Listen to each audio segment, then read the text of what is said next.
আসসালামু আলাইকুম, সবাই কেমন আছেন? আশা করি ভালো আছেন। আমিও ভালো আছি। আজকে একটা নতুন ভিডিও নিয়ে আপনাদের সামনে হাজির হলাম। আমার ছেলে আবিরের জন্মদিন। আজকে আমি ওদের জন্য বিরিয়ানি রান্না করব। তা বিরিয়ানির জন্য আমি আগেই মুরগির মাংস ভালো করে সব মশলা দিয়ে মাইখে রাখছিলাম আধা ঘন্টা। তো এখন আমি মুরগির মাংসের মধ্যে কী কী দিছি তাই আপনাদের সাথে শেয়ার করি। প্রথমে আমি গরুর দুধ দিয়ে, তারপর গুঁড়ো মরিচ, জিরার গুঁড়ি, আদা বাটা, রসুন বাটা, তারপর বাদাম বাটা, বিরিয়ানি মশলা, একটু ঘিও দিছিলাম, সব কিছু দিয়ে মাইখা রাখছিলাম আধা ঘন্টা।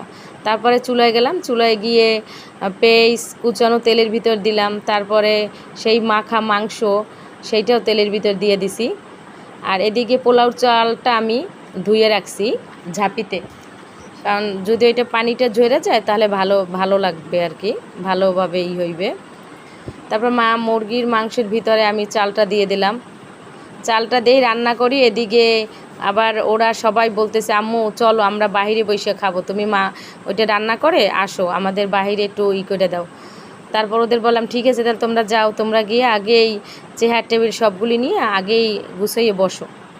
তারপর ওরা চেয়ার টেবিল সবাই নিয়ে গিয়ে বসছে। এদিকে আমারও রান্না হয়ে গেছে। আমি আবার বলের ভিতরে বাইরা নিয়ে গেছি, যাইতে ওরা সবাই বসছে। আমার দেবরের ছেলে, আবিরের বন্ধু, তারপর আমার মেয়ে, আমার ছেলে, আমার শাশুড়ি, আমার যা, সবাই বসছে। আমি গিয়ে আবার সবাইরে প্লেটে প্লেটে দিলাম। বাহিরে বসছি, ভালোই লাগছে আসলে। অনেকক্ষণ আমরা বসেছিলাম, প্রায় আধা ঘন্টা 1 ঘন্টার মতন। ঠিক আছে, আমার ভিডিওটা যদি আপনাদের কাছে ভালো লাগে তাহলে লাইক, কমেন্ট, শেয়ার করবেন। আসসালামু আলাইকুম।